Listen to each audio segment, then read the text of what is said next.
I had Milo on yesterday. I had Gavin McInnes, who was victimized at NYU by the same sort of thing Milo was victimized by at UC Berkeley. And we have a lot of town halls run by Republicans now where the left is showing up and trying to wreak havoc. How serious a matter do you believe that this is? Well, I think you have to distinguish. You have to make some distinctions here. First of all, I guess I wouldn't quite agree with you that Milo and Gavin were victimized at Berkeley and NYU. I think the victims were the students and the principle of free speech. I mean, Milo and Gavin are basically provocateurs. They're in the business to upset people. I view them as sort of the conservative equivalents of guys like Lenny Bruce and Abby Hoffman in the 60s and Larry Flint in the 70s and 80s. They're professional provocateurs.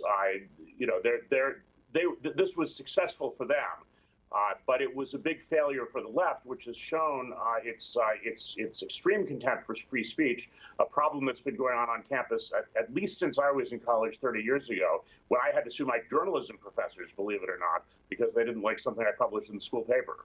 That's interesting. But you know, okay, because they were unheard. I mean, I do believe that Gavin got pepper sprayed in the eyes by one of the protesters. So you know, you could certainly say that. Well, if that's true, then okay. Yeah, but I understand what you're saying. I understand what you're saying because there was no, you know, major physical. They weren't carried away or anything, God forbid. But that's interesting that you take that point of view. So let me ask you this.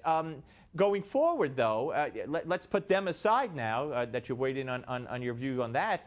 Let's talk about the protests in the street. Let's talk about the town halls that, you know, you could hardly say that any congressman is a provocateur by holding a town hall if they start making it a regular feature of invading those and causing trouble. I mean, what's the responsibility? I don't know. Is it on the political left, the leaders, Obama, somebody to say stop it? Or it seems like they love it. The media certainly loves it.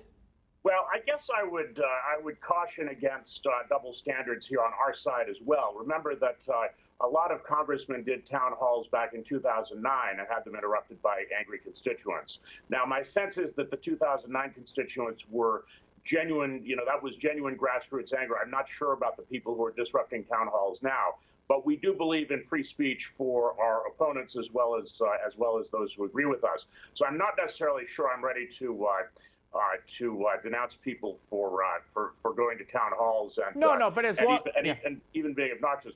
On the other hand, I think that these protests in the streets, while they may make people feel good, they don't necessarily. I don't think they necessarily increase the level of support for the movement or opposition to Trump.